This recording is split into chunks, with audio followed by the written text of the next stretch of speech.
Okay, wow, this is a transition video, I guess. We're leaving Garfield. We already talked about eighth grade graduation and how important that song was to me. It was incredibly important, and it's important even now because it holds me together. It gives me a theme, you know. My theme for some of it is in all the wrong places, but I'm in the right place now. So, okay, moving on. Eighth grade summer, I took a typing class down at the high school because that was the key to success. You must type. And my mom was a great typist. She had won all kinds of contests and she won awards. And she was like, I think at one point, the fastest typist in her high school. So for me not to type was like, oh no. So I took that, but I hated it. I hated typing. I hated it. The machine and you have to move the bar, and if you make a mistake you got to pour the liquid and paint it on like nail polish, and then if you type over that it chips off and your teacher holds it up to the light, and that typing was from the pit. Okay, that's all I'm going to say. All right, so the only thing I did like about that is the boys. There were boys in that class because everybody was forced to take it. So all the soon-to-be freshmen were in that summer typing class. Oh, yeah, boys. Anyway, what do you want? I'm almost a freshman, right? And I had a tan from the swim club, so I thought I was beautiful. Okay, start high school. We're going to talk about starting high school. First day, I took a bus. I had to take a bus from one end of town to the other because it was that far away. And I'm on the bus by myself with all these big people and these big kids. And the sophomores and juniors and seniors are on the bus too. And we all pile out. And I'm already trembling. Okay. I knew some of my friends, but we had classes were all over. You weren't in one room with one person all day and one teacher. You're all over changing classes. And it's like, oh my gosh. So the confusion. What happens next? My last class of the first day is Spanish. All right? She reminded me of my third grade, fifth grade teacher, Mrs. Latham. This lady didn't like me. And I did not like that class. So I was not doing well in that class. All right. Good thing about high school. Drama club. I tried out for drama club. Made it. Just like bam. You know, because it's in my blood. It's in my blood since I was doing the Beatles plays in my backyard. And then I get an audition.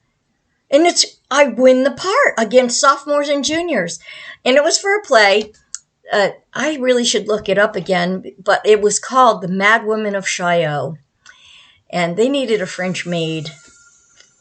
No, I didn't speak French. No, I didn't look French. No, I didn't even really know how to pull it off. But I had a cute shape and you had to wear a maid costume. That was going to be my big role, walking on stage with a maid costume. I had a cute shape. Where'd it go? Had, H-A-D, had a cute shape. Not anymore. It's okay. I had my time of woo-woo. And those times are over and I've accepted it. And especially when I step on the scale. So, what happens after that? My mom and dad are completely done, even though my dad pulled another stunt. He pulled another really bad stunt. So the divorce was already processing. It happened pretty quickly because of my mom didn't need to prove anything. It was all in the paper. Hello, it was all on the police reports and et cetera, et cetera. And she plans on getting married to my stepfather. And I really liked the guy at this point. I really did. He was awesome. He's just caring and he took care of my mom. And for me, I love taking care of my mom. You know, I helped her. I was a little rescuer, the little mama, the helper, the phone call maker, the runner to the bar to get I was sort of on Johnny on the spot for my mom. So if somebody else is coming and helping her, so much better. And there was a lot of times I thought if I could fix my dad, my mom would be happy. I really did. I just, there was this like thing inside of me. If I can make peace and keep dad in line, as much power as I had, as if, but then my mom would be okay. But here comes this man who's taking care of her and he loves her. So they're gonna get married, and they get married, and it was like November. October, November, I can't remember exactly. And like I said, my father had pulled a stunt. My mom was afraid of him. Police were driving by the house as a safety check.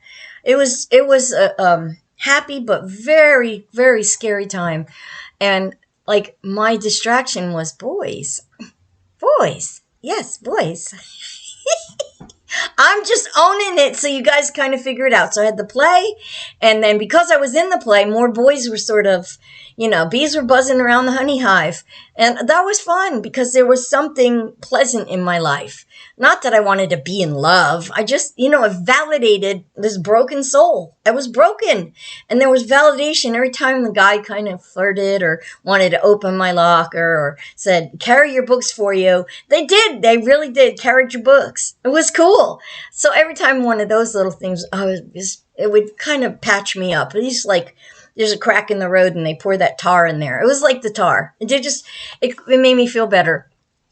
And so after they got married, my mom was like terrified now because I guess death threats are coming or I don't know. Just, it was very bad.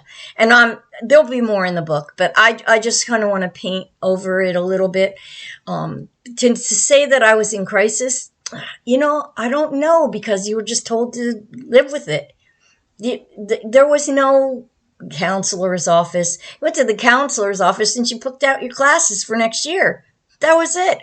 You got sick, you went to the nurse's office, she gave you an aspirin and told you to go back to class. That was, there was no avenue to be fixed. So how did you know you were broken? You didn't. You just kept going. And so that was a pretty interesting event. Next thing I know, my mom's talking about moving. I'm like, what? No, I'm in the play. I can't. No, I don't want to move. What about my friend? And next, we're packing. We're going. Guess what? I don't get to be in the doggone play. Stolen from me. Just rip it out like one little thing. Okay, one little thing I had. Done. And it's like a week before Christmas, like something like that. And we are now moving. And so my mom pulls me out of school, gets the grades, and we're driving. It's 2 hours south. Where are we going? Are we going to the beach? No, we're not going to the beach. We're going to a town called New Egypt. That's right. If you're not from New Jersey, you look it up. It's not a bad town.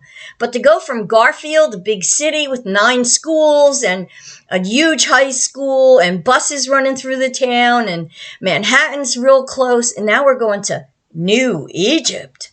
What? I will talk more about New Egypt on the next one because this is up to 8 minutes. All right, guys, more about New Egypt coming up.